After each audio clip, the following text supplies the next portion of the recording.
Assalamualaikum warahmatullahi wabarakatuh. Perkenalkan, nama saya Muhammad Ida Pratama. Di sini saya sebagai moderator dari kelompok 3. Sebelum memasuki materi, izinkan saya memperkenalkan rekan-rekan saya. Yang ini Eki dan yang satu ini Reza. Adapun pokok pembahasan yang akan kami bahas: 1. Definisi kompensasi, 2. Jenis-jenis kompensasi, 3. Tujuan dan fungsi kompensasi, 4. Pengaruh kompensasi terhadap kinerja, dan 5. Kebijakan dalam pemberian kompensasi. Baiklah teman-teman, simaklah video kami sampai selesai.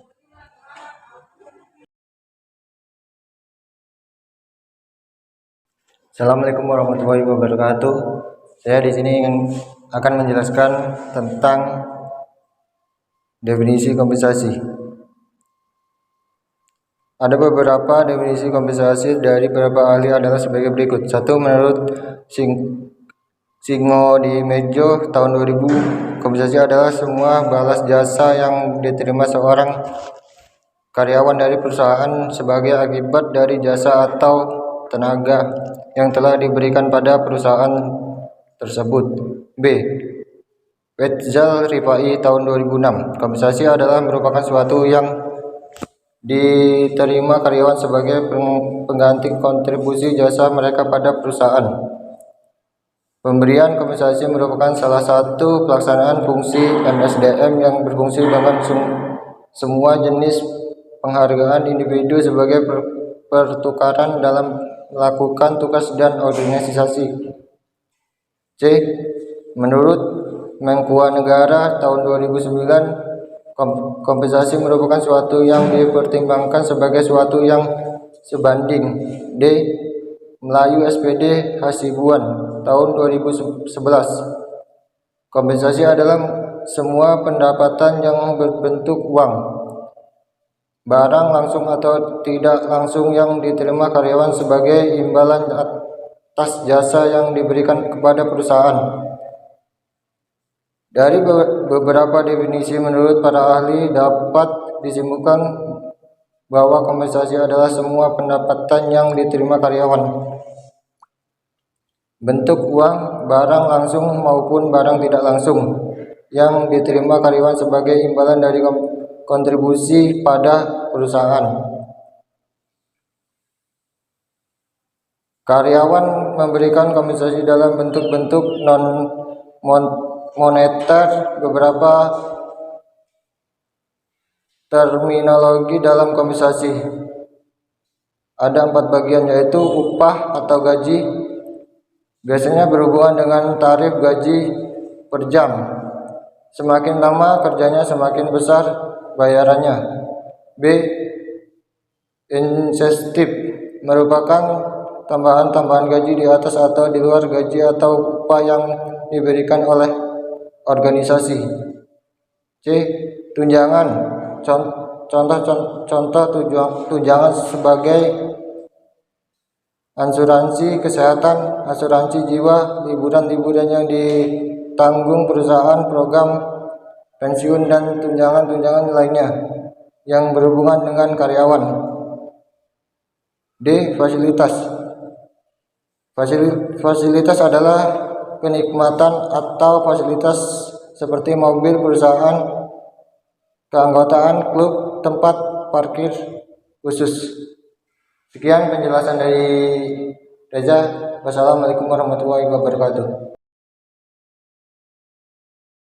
Baiklah, saya akan melanjutkan penjelasan dari Reza. Jenis-jenis kompensasi. A. Menurut sifatnya, kompensasi yang diberikan kepada karyawan berdasarkan sifatnya. Menurut Tresciono 2012 dapat dibedakan 2 jenis, yaitu 1. Kompensasi yang bersifat finansial. Kompensasi finansial adalah kompensasi yang diterima karyawan dalam bentuk uang atau bernilai uang yang termasuk kompensasi. Finansial adalah gaji atau upah, bonus, pensi, pengobatan, asuransi, dan lain-lain. 2. Kompensasi yang bersifat non-finansial. Kompensasi yang bersifat non-finansial ini secara langsung mempertahankan karyawan dalam jangka panjang. B. Menurut mekanisme penerimanya. Dilihat dari mekanisme penerimanya, kompensasi dapat dibedakan menjadi dua macam, yaitu satu, kompensasi secara langsung, yaitu kompensasi yang penerimanya langsung berkaitan dengan prestasi kerja karyawan. Dua, kompensasi tidak langsung, yaitu kompensasi yang penerimanya tidak secara langsung berkaitan dengan presentasi kerja. C. Menurut jenisnya. Dalam perspektif lain, Kadarisme 2012 membagi kompensasi menurut jenisnya menjadi 5 besar masing-masing berikut. 1. Kompensasi upah, keamanan, dan kesehatan. 2. Merupakan imbalan esensial langsung yang dibayarkan kepada pekerja berdasarkan jam kerja, jumlah barang yang dihasilkan, atau banyaknya pelayanan yang diberikan. 3. Upah tidak seperti halnya gaji bersifat tetap, tetapi bisa berubah-ubah sesuai kemampuan pekerja. 4. Konsep upah biasanya dihubungkan bagi tenaga kerja lepas. B. Kompensasi keamanan. Menurut Saifuddin 2006, keamanan Saifati adalah keadaan karyawan yang bebas dari rasa takut dan bebas dari segala kemungkinan kecelakaan kerja. Dalam perspektif yang lainnya, Handoko 2021 menyebutkan program-program keamanan yang dapat dilakukan antara lain: 1. Menggunakan mesin-mesin yang dapat lengkapi alat pengaman. 2. Menggunakan peralatan yang lebih baik. 3. Mengatur layout pabrik dan penerangan sebaik mungkin. 4. Lantai, tangga, lerengan atau dijaga agar bebas dari air, minyak, dan oli. 5. Melakukan pemeliharaan fasilitas pabrik secara baik. 6. Menggunakan berbagai petunjuk dan peralatan keamanan beserta larangan-larangan yang dianggap perlu. 7. Mendidik karyawan dalam hal keamanan. Dan 8. Membentuk komite manajemen serikat kerja untuk memecahkan masalah-masalah kemungkinan dan sebagainya. C. Kompensasi kesehatan. Menurut Saifuddin 2006, kesehatan pada dasarnya mencakup kesehatan jasmani dan kesehatan rohani. 2. Kompensasi inisiatif. Kompensasi ini merupakan kompensasi langsung yang didasarkan pada kinerja yang baik secara individu maupun kelompok. Dari sudut pandang organisasi, inisiatif ini diberikan untuk meningkatkan produktivitas. Baiklah, saya akan menunjukkan penjelasan dari Saudari Ekis. Tujuan dan fungsi kompensasi. Menurut Noto Mojo 1998, tujuan dari kebijakan pemberian kompensasi meliputi: yang pertama, menghargai prestasi karyawan, menjamin keadilan gaji karyawan. Yang ketiga, mempertahankan karyawan atau mengurangi turnover karyawan. Yang keempat, memperoleh karyawan yang bermutu. Yang kelima, mengendalikan biaya. Yang keenam, memenuhi peraturan-peraturan. Menurut Schuler dan Jackson 1999 mengatakan bahwa kegunaan dari kompensasi adalah sebagai berikut. Yang pertama, menarik orang-orang yang potensial atau berkualitas untuk bergabung dengan organisasi. Yang kedua, mempertahankan karyawan yang baik. Yang ketiga, meraih keunggulan kompetitif. Yang keempat, motivasi karyawan dalam meningkatkan produktivitas atau mencapai tingkat kinerja yang tinggi. Yang kelima, melakukan pembayaran sesuai aturan hukum. Yang keenam, memudahkan sasaran strategis. Yang ketujuh, mengokohkan dan menentukan struktur. Kemudian menurut Purnomo 2003 menjelaskan bahwa kaitan manajemen yang efektif dengan pemberian kompensasi bagi karyawan adalah: yang pertama, memperoleh SDM yang berkualitas. Yang kedua, mempertahankan karyawan yang ada. Yang ketiga, menjamin keadilan. Yang keempat, penghargaan terhadap perilaku yang diinginkan. Yang kelima, mengendalikan biaya. Menurut Hasibun yang ketujuh, meminimalisasi intervensi pemerintah. Kemudian menurut Martoyo 1994, fungsi kompensasi adalah: yang pertama, penggunaan SDM secara lebih efisien dan efektif. Yang kedua, mendorong stabilitas dan pertumbuhan ekonomi. Kriteria keberhasilan sistem kompensasi. Yang pertama, mendukung pencapaian tujuan organisasi. Yang kedua, sesuai dengan mendukung strategi dan struktur organisasi. Yang ketiga, menarik dan dapat mempertahankan individu yang berkompeten sesuai dengan standar keahlian yang diterapkan. Yang keempat, menetapkan spektrum yang lebih luas atas perilaku tugas yang diinginkan dari seluruh anggota organisasi. Yang kelima, merefleksikan ekuitas, persamaan, dan keadilan bagi seluruh anggota organisasi. Yang keenam, sejalan dengan hukum atau perundang-undangan yang berlaku dalam suatu wilayah yurisdiksi tertentu di mana organisasi berada. Yang ketujuh, dapat mencapai keenam kriteria tersebut dengan biaya yang proporsional sesuai dengan kondisi keuangan internal. Yang kedelapan, dapat mencapai tujuan kriteria tersebut di atas dalam kondisi dengan penggunaan biaya yang lebih efektif. Baiklah, di sini saya akan melanjutkan penjelasan dari Saudara Anggi. Pengaruh kompensasi terhadap kinerja. Menurut Nitisimeto 1996, pengaruh kompensasi terhadap karyawan sangatlah besar. Semangat kerja yang tinggi, keresahan dan loyalitas karyawan banyak dipengaruhi oleh besarnya kompensasi. Pada umumnya, memogokkan kerja yang sering terjadi di negara kita ini sebagian besar disebabkan karena masalah upah. Menurut Robin 2001, kompensasi berdasarkan keterampilan adalah sesuai dengan teori ERG dan Aldefer, sebab sistem pembayaran ini dapat mendorong karyawan untuk belajar, meningkatkan keterampilannya, dan memelihara keterampilannya agar memperoleh kompensasi yang lebih tinggi sehingga kebutuhannya dapat terpenuhi. Dikaitkan dengan teori pengharapan, maka pemberian kompensasi berdasarkan keterampilan akan memotivasi karyawan, sebab dalam teori pengharapan dikatakan bahwa seorang karyawan akan termotivasi untuk mengerahkan usahanya dengan lebih baik lagi apabila karyawan merasa yakin bahwa usahanya akan menghasilkan penilaian prestasi yang baik. Dikaitkan dengan teori kebutuhan untuk berprestasi, pemberian kompensasi berdasarkan keterampilan juga adalah tepat, sebab sistem pembayaran kompensasi ini akan mendorong karyawan untuk bekerja lebih efisien, mau mempelajari keterampilan yang baru, atau berusaha meningkatkan keterampilannya, sehingga siap menghadapi tantangan baru. Dalam kaitannya dengan teori penguatan, pembayaran kompensasi berdasarkan keterampilan akan mendorong karyawan untuk belajar secara kontinu, mengembangkan keterampilannya, dan dapat bekerja sama dengan anggota lain dalam perusahaan. Dalam kaitannya dengan teori keadilan, sistem pembayaran kompensasi berdasarkan keterampilan juga sesuai dengan teori keadilan yang membandingkan antara prestasi yang dicapai dengan kompensasi atau penghargaan yang diberikan oleh perusahaan. Yang terakhir, kebijakan dalam pemberian kompensasi.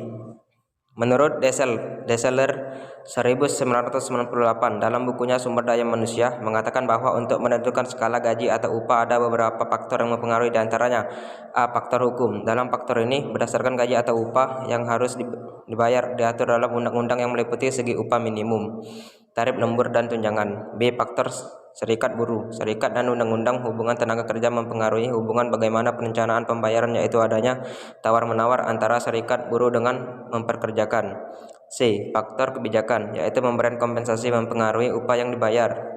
D. Faktor keadilan. Faktor keadilan menjadi faktor penting dalam menentukan tinggi rendahnya pembayaran upah atau gaji, dalam arti bahwa keadilan eksternal tarif upah atau gaji harus sebanding dengan perusahaan lain, sedangkan keadilan internal hendaknya setiap karyawan memperoleh pembayaran gaji atau upah yang sama dalam perusahaan.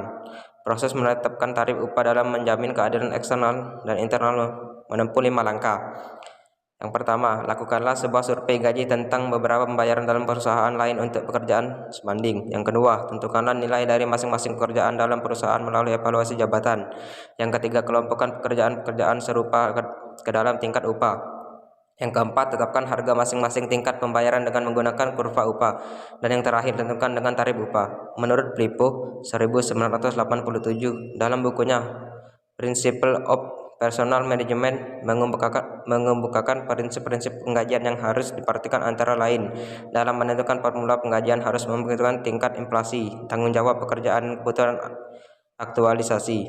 Menurut Armstrong dan Murlis 1984 dalam buku pedoman praktis sistem penggajian harus dilakukan beberapa langkah, yakni 1. Menganalisis keadaan sekarang yang meliputi analisis berbagai jabatan-jabatan, banyaknya staf dalam staf jabatan, besarnya gaji tiap-tiap orang, kenaikan umum apa saja atau biaya hidup.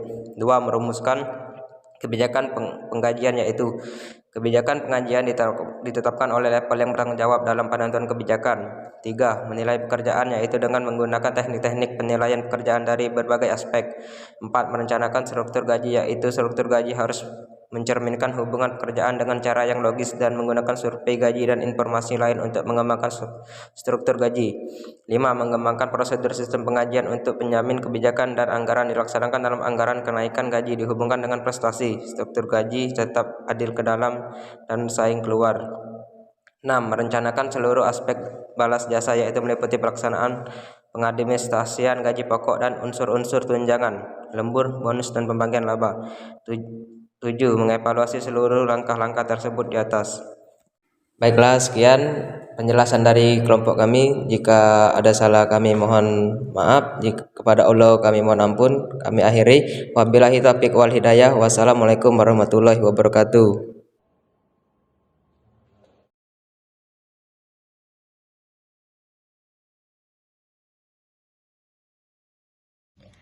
Assalamualaikum warahmatullahi wabarakatuh. Saya Messi Eriska dengan NIM 21/2020-071. Saya dari kelompok 1 izin bertanya. Apa yang menjadi pertimbangan yang paling penting dalam pemberian kompensasi? Terima kasih. Wassalamualaikum warahmatullahi wabarakatuh. Assalamualaikum warahmatullahi wabarakatuh. Baiklah, di sini saya akan menjawab pertanyaan dari kelompok 1. Yang pertanyaannya, apa yang menjadi pertimbangan paling penting dalam pemberian kompensasi?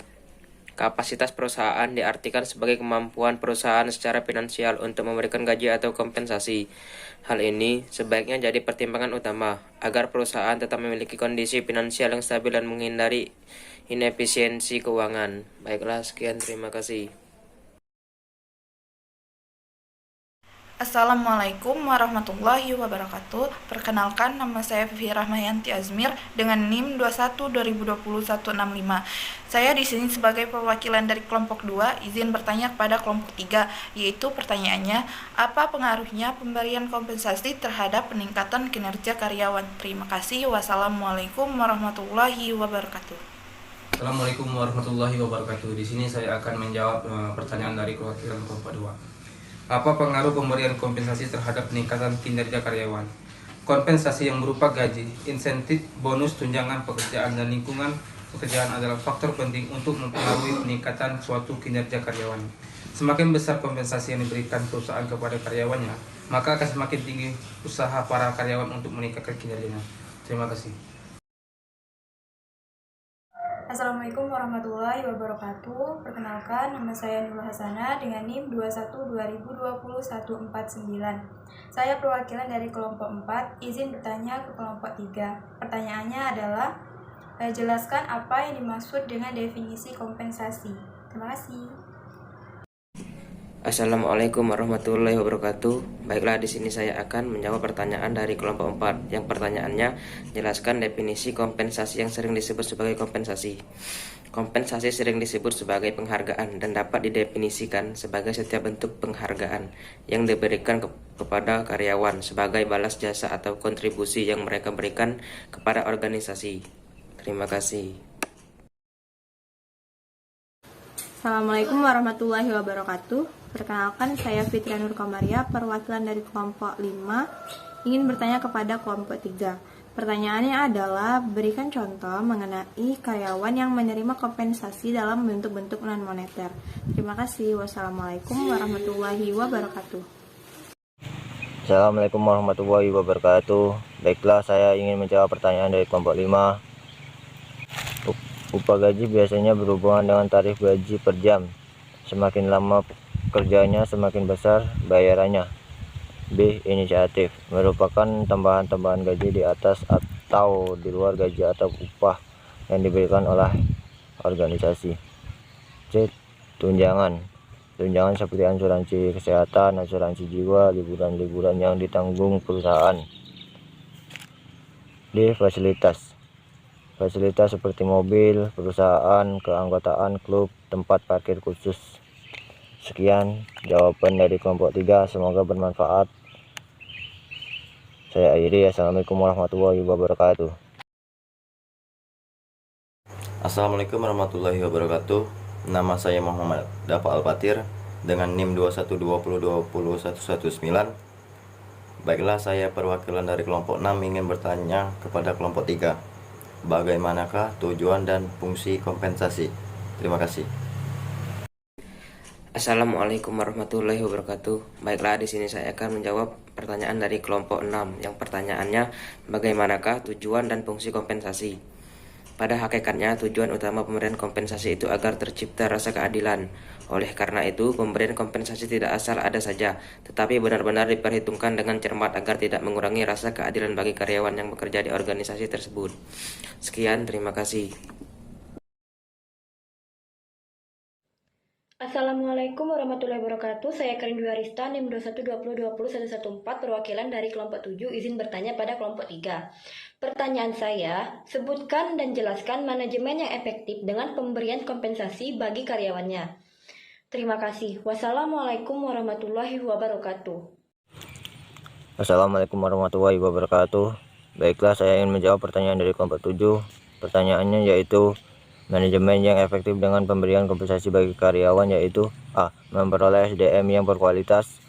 Pemberian kompensasi yang menjanjikan akan menjadi daya tarik tersendiri bagi para pencari kerja. B. Mempertahankan karyawan yang ada. Para karyawan dapat keluar jika besaran kompensasi tidak kompetitif dan akibatnya akan menimbulkan perputaran karyawan yang semakin tinggi. C.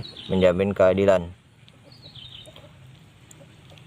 Kompensasi selalu berusaha agar keadilan internal dan eksternal dapat terwujud.